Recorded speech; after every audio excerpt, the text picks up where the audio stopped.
mais dans quelle situation le risque de polype et de cancer du côlon est-il important?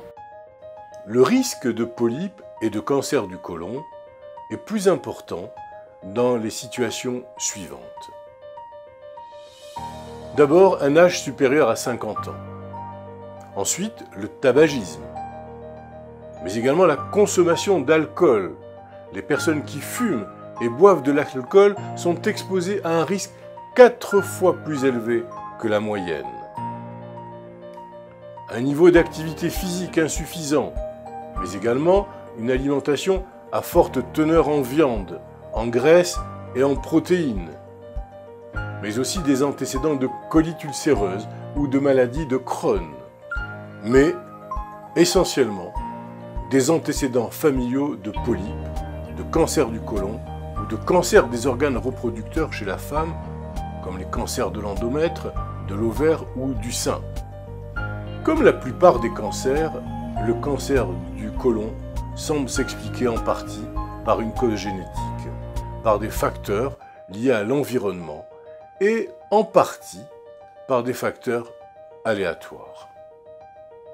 On trouve dans certaines familles des gènes qui favorisent l'apparition de milliers de polypes, ce qui représente, vous l'avez compris, un risque élevé de cancer du côlon. D'autres familles ne possèdent pas ce gène, mais on y observe, hélas, tout de même, une incidence de cancer du côlon plus élevée que celle de la population générale. De la même façon, des personnes issues de familles où cette maladie n'est jamais apparue peuvent être frappées par le cancer du côlon. Et les symptômes du cancer du côlon sont-ils identifiables facilement?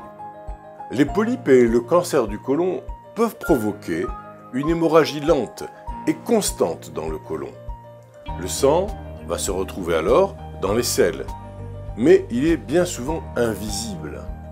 Un bon nombre d'autres troubles peuvent entraîner l'apparition de sang dans les selles, mais il importe alors de consulter votre médecin.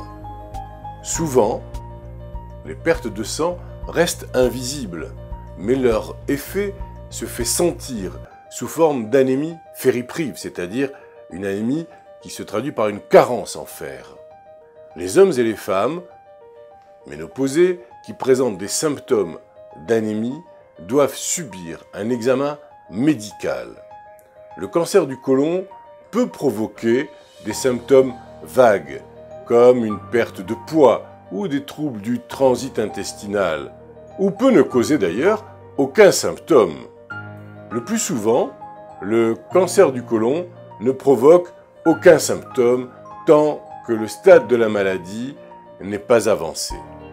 C'est pourquoi le dépistage joue un rôle essentiel.